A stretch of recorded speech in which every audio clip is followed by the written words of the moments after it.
guys. How are y'all? Happy Saturday and happy release of Fantastic Beasts and Where to Find Them. So, in lieu of the new movie, my little friend Newt here is going to sit by me while I record. And Ochita, of course, always needs to be in my videos. So, this is a Newt's Commander Pop. He's so cute. Get down. Get down. Thank you. So, in case you did not know, Fantastic Beasts and Where to Find Them is a book. And it was released a couple years ago, actually. And it's actually by Newt Scamander. Oh my gosh, hush. And it is by J.K. Rowling, of course. And this book actually helped raise money for... I have it right here. Comic Relief. And they're a company that takes profits and then they apply it to some other charity. I don't know exactly what it's for right now, but this book is awesome. It has an introduction by Dumbledore, or the foreword by Dumbledore. The introduction, is by Newt, and it has what is a beast, a brief history of beast awareness, or Muggle awareness of Fantastic Beasts, where beasts are, and why Fantastic Beasts matter. And so it's kind of like an encyclopedia. So it has all of the beasts and where to find them and like their magical, like what makes them cool and powerful. And I really liked it. It's really, really cute and it's really short. So I know now that the movie came out, they also released the screenplay, kind of like when Cursed Child came out and it was the script. So they just released the screenplay of the movie, but that is not the book. This is the book. Just had to get that out there. So this week I finished 2 books. One is called Booked by Kwame Alexander. If you haven't heard of Kwame, he won the Newbery Medal last year for his book, The Crossover. And what's different about Kwame is he writes in prose. And it was really cool. I normally don't like books like this that are like poems to tell the story, but his are in prose, so they don't rhyme.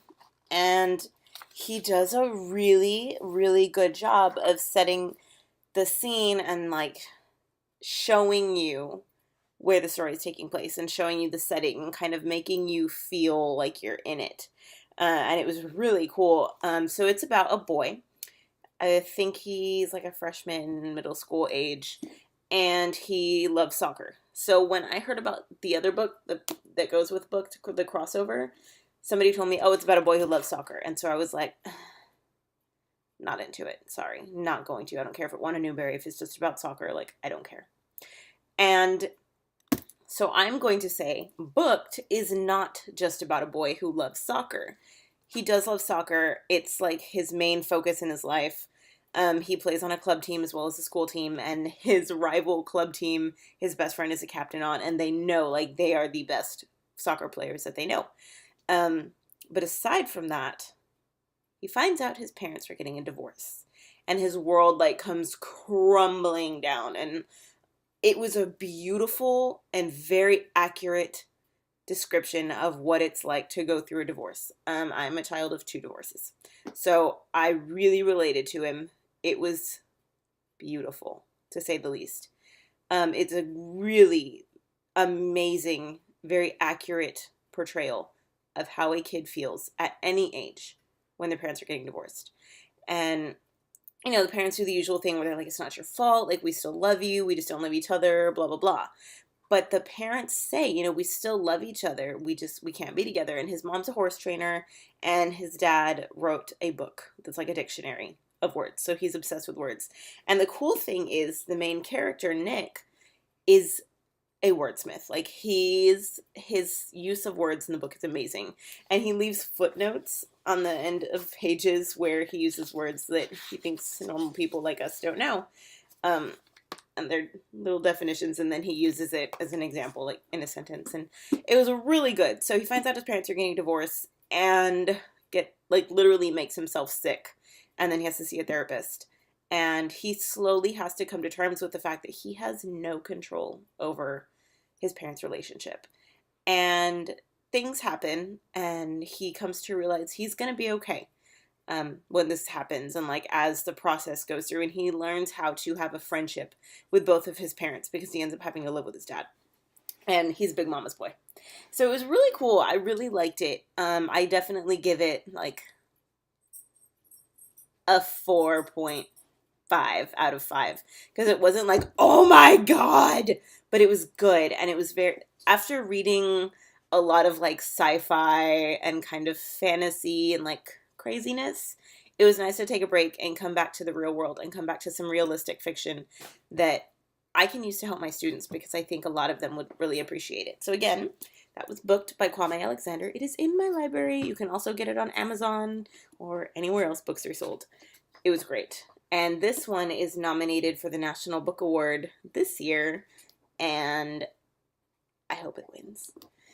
The next book I finished this week, finally, was This Savage Song by Victoria Schwab. Like I said, after reading so much sci-fi and fantasy, it was nice to come back to booked. This Savage Song, total crazy. Like, I loved it. So the setting is V City, and basically there were 5 states, and I forget which ones, but they were like upper Midwestern area. 5 states decided to kind of go on their own, and they created their own places called Prosperity, Verity, something else. But they came on their own, and then they made their own like divisions. So they're within the United States, super future, post-apocalyptic. And it takes place in V City, and it goes through 2 narrators. One is August, and one is Kate Harker. So V City is split down the middle, and there's North V City and South V City. And basically the north side is run by the Harkers, Kate's father, and the south side is run by the Flynns. So Harker runs his part of the city with power, and he tells people he is going to protect them from the monsters, and I'll get to that in a second. And basically you have to buy protection from him, and anyone who doesn't, then they're not protected. They can die at any time. And if you're protected, you wear a medallion that shows that you are being protected. So the people believe that the medallion is what protects them. On the south side, the Flynns work with the monsters. And they protect the city with their own, it's kind of more peaceful. They have their own kind of army that protects from the monsters. And there are 3 types of monsters. There are the Corsai, and they are like living shadows, and they will just eat you. And then there's the Maokais, and Maokais to me were very Edward Cullen. Like in my head, I saw these really good looking like men, and some are women, but they're good looking people who are very sly and sneaky, and then they kill you and they eat you. And then the last type are the Sunai. Sunai have eyes that are pitch black, and they're non-violent. They are born of when something terrible happens. So when the monsters are brought into the world, they're made by acts of violence. Corsai are made from like people killing each other. Maokai are made from savage acts of violence, like if you murder someone, if you set a fire to something that causes other people harm and stains your soul, then that's what causes that. And then there are Sunai, like I said, and they're born from bombings. They're born from terrorist attacks. They're born from something horrifying. But Sunai kind of balance the force, if you want to go with that. So they don't kill you violently. They're all kind of bound to music. And August, who is a monster, who is also one of our main characters, plays the violin. And after he plays it, your soul comes to the surface of your skin. And he only does this to people who are bad people, like that have murdered someone, that have done something terrible that stains their soul. So your soul comes to the surface, and he kind of sucks your soul in, and then you die because you're just a body with no soul in it. So those are the 3 monsters, and it's kind of cool to see both sides. You see the monster side, And August doesn't want to be a monster. He doesn't want to take souls. He doesn't want to be a part of that. He wants to be human. And obviously that's not something that's going to happen for him. And Kate just wants to make her father proud. She was in a horrible accident that and was left her with a scar that runs down the side of her face. And her mom caused the accident. Or so she thinks. But her mom caused the accident that she was in. And her mom died in it. And Kate was left partially deaf in one ear. And her dad sent her away after that happened. Sent her away outside the city to keep her safe. All she wants is to come back, and all she wants is to be part of his life and to have the father that she didn't get to have for a really long time because she was sent away. And she ends up at the same school as August, and they end up being friends. And then she finds out what he is, which is a monster. And obviously the whole time he knew what she is. He knew that she's the Harker's daughter, obviously. But they start this really weird, kind of sweet friendship where they kind of understand each other because they're both outsiders. They both feel like they don't belong, and they both want something so much more than they have. And it was so good. It was long, though. I'm not going to lie. I finished, I don't know how many books while I was reading it because the beginning is slow, and it didn't really hold my attention. And then once it picks up, it's like bam, bam, bam, bam, bam. Like I read, I want to say the last 250 pages in a day and a half. But some quotes that really stuck out to me that I really liked is Kate sneaks into her dad's office because she's looking for information on August, but he tells her that his name is Freddie. And she's looking in the books for Freddie's information, and she says, the computer was locked. Kate hadn't been able to crack the access code, but the beautiful thing about books was that anyone could open them. I love that. I love it. I love it because it's so true. Like, books are for everybody. Books are for everyone, and there's no specific person that can be a reader. Everybody can be a reader. And one of my favorite things to tell my students when they're like, oh, miss, I don't like to read. And I'm like, really? You just haven't found the right book yet. Everyone is a reader. Books are for everyone. They're not just for librarians. They're not just for nerds. They're not just for dorks who just like to talk about books all the time. They're for everyone. And they were made for your enjoyment and to help people and to be entertaining and to be wonderful because they are. And I'm so excited to live in a time where books are made into movies, especially YA books. Obviously, Fantastic Beasts, Harry Potter, it's amazing. It's an awesome world that we live in. And I mean the J.K. Rowling world, because in my head, that's where I live. So, yeah, I'm super proud. This is supposed to be a series called The Monsters of Verity, and I'm really excited about it, and I'm hoping that I get to read the sequel soon, because the way it ends is obviously the friendship has to come to a point where they have to decide what are they going to do. Like, the city is coming to a war between monsters, and obviously Kate's dad is going to protect the city one way, and August's dad is going to protect the city a different way. And it comes to a point where the monsters don't want to be contained anymore. And why that happens and how it ends is really cool. And it's a really quick, like, super good adventure. And at the end of it, the monsters, I don't want to say they die, because they don't. They're still around. But they kind of leave on a cliffhanger where you know something has to come of it. But it also ended on such a note that it had a good ending, where it could be a finality. It could be done. But I hope not. And obviously it's not, because this is a series. It's supposed to be a series. And it was good. I give it like a 3 out of 5. It wasn't super exciting. It wasn't like, this is amazing. Like, it's the next Harry Potter. But it was good. It was a good filler. Sorry.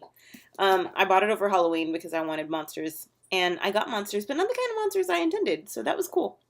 But it showed one of the themes in the book was that anyone can be a monster. It doesn't take you being a monster to do monstrous things, and people can be monsters, and we should be nice to each other so that that doesn't happen, and we don't stain our souls and have to have our souls taken from us by monsters. So, be nice to each other. And now I can change my currently reading. I decided to finally start this one. I'm excited to see what happens to my book boyfriend. If that didn't give it away, I am now reading Crooked Kingdom. Crooked Kingdom is the sequel to Six of Crows by Leigh Bardugo, who I got to see speak at the Texas Teen Book Festival, and she is so cool. She defended YA in a completely different way. Her theme was kind of, they don't want, I include myself in this because I read YA, but they don't want you to know they don't want you to read about people with power and, made up stories and magic, because they don't want you to have that kind of power, and they are afraid of what will happen when you have it and when you know what to do and how to use your powers. And I know she was talking to, obviously, the younger generation, but she also started her speech with apologizing to them for how the earth is being left to them. And it was cool. It was a really different take on YA. And she also said, YA is here so that teens can see people their age getting through life and getting through made-up stories and getting through their own fantasies. Because sometimes talking to them isn't what's going to help. Sometimes we need to give them someone to see that it is possible to get through things. So I really like her as a person, and she's a very genuine author. I didn't get to meet her because in her line, it was about 3 hours long, and I did not have time to wait to sit there and talk to her when there were so many awesome authors to meet. Sizo Chita again. And there was a really limited amount of time, so I knew that I wouldn't have time to see her. But she's very genuine in that she wants to meet all of her fans. So if you come up to her, you're going to get a hug, you're going to get to talk to her, she's going to answer your questions. She's awesome. But she's also on Twitter, so that's cool. But yeah, starting the sequel to Crooked Kingdom. I started it yesterday. It's good. It's very good. It starts slow because the characters just finished this huge quest in the first book. And someone, I'm not going to say who, gets kidnapped at the end of it, in case you haven't read it. It's one of my favorite characters, gets kidnapped. And Kaz Brecker, my forever book boyfriend, has to save that person because they're very important to him. And that's where this one starts off, with how they're going to get to save that person that was kidnapped. And it's really cool. I love Kaz. He's always working. He's very much like Selena from Throne of Glass series, where they're planning things that aren't always revealed. Sorry, Otika's turning me. That aren't always revealed to the audience. And when everything comes to play and you fully see their potential of how they plan things and how they get back at things and how they take control of their world, it's amazing and it's beautiful, and I love it. Crooked Kingdom takes place in the same universe as the Grisha verse, which is Leigh Bardugo's other series. It's the Grisha trilogy, and they are Shadow and Bone, Siege and Storm and Ruin and Rising, and they're about the Grishas, which are people that have powers, and it's kind of set, it's not really futuristic, but I don't think it's in the past, so I'm going to go with future and powers, but it's set in what seems like Russia, and there's a lot of Russian happening, so you see a lot of Russian influence in things, and there's always cold, and everybody's wearing really big, thick coats, and I love it. I love it. It's not the same America. It's different, and I loved how she used some of our world to make her world, and it's beautiful, and I love it. She is a huge world builder. You feel like you're in it, and it's perfect weather outside for the cold, so I'm submersing myself in the book because, is submerging the right word? I don't know. Anyway, I'm just pouring myself into this book because it's cold outside, and it's perfect to read a book that's set somewhere cold, and I'm really excited to finish it and finally get through it because it came out in September, and I've been super excited and ready to read it for a while. I don't want the series to end, and it's only 2 books, so oh well, all good things come to an end. So yeah, those are my books for this week, and I hope you enjoyed this video. If you liked it, please click the little like button somewhere. All right, thanks guys. Talk to you later.